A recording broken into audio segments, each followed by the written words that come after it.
Good evening, YouTube. Welcome back to Paisano's Music and Vinyl Talk. I am your host, Paisano. As you can see, the co-host chair is not occupied tonight. Genevieve is a little under the weather. The house had a little bit of sickness this week, and she is just the latest victim. Oh, the cat again. Tonight we're going to talk about King Crimson and their album Larks, in Aspic. This is definitely a prog classic, prog being short for progressive, which how some of these groups like to think of themselves in the early 70s. The Yeses, the King Crimsons, the Uriah Heeps, Gentle Giant, those groups, Emerson, Lake and Palmer. You know, they were considered prog. And, they incorporated not so standard rock and roll instruments like the original incarnation of King Crimson was gone by this time. This came out in 1973, and Robert Fripp decided to get himself a whole new band, complete with a violinist by the name of David Cross, who adds quite a bit of color to this album with his violin. But newcomer to the band, John Wetton, takes over bass and vocal duties.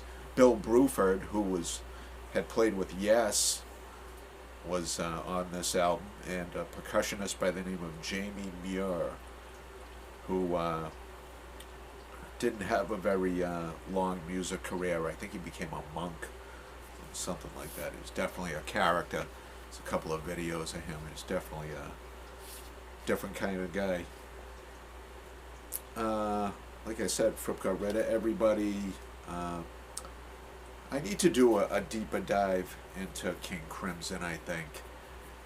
This ranks around top 5 or 4 when you talk about the greatest King Crimson albums online, out of about 15, so it consistently finishes, 5th, 4th, like that.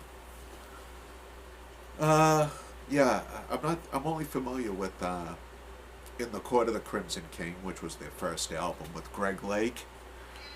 In the horn section there, Ian McDonald, different drummer, the original drummer, can't remember his name for the life of me.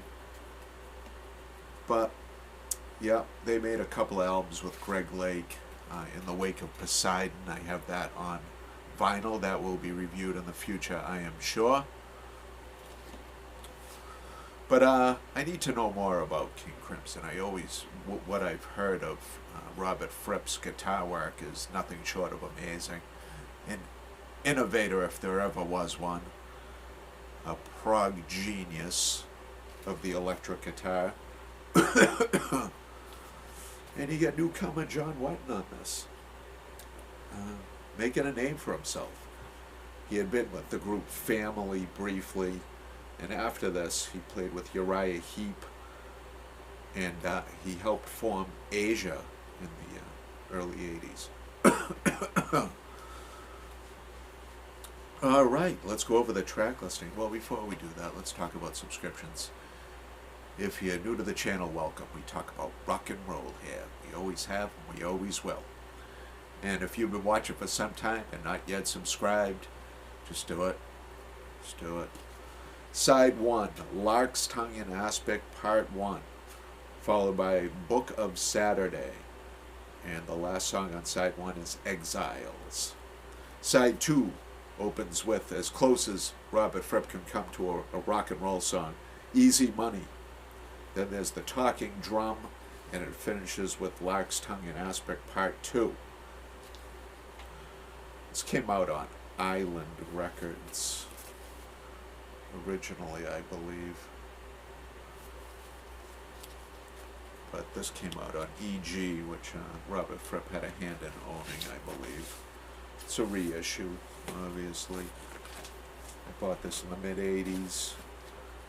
Probably it's at Strawberries down the South Shore Plaza, I would say. I think this album would be available there.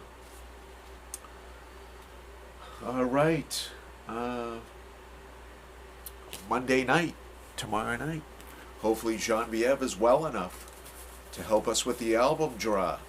Pittsburgh Pirates hat, with the dwindling amount of albums to pick from, vinyl to pick from. And she'll draw one for review next week. Next week will be the 11th of January, already heading into mid-January. My goodness. Happy New Year, everybody. From Team Paisano. Until tomorrow night, YouTube. Thank you, and good night.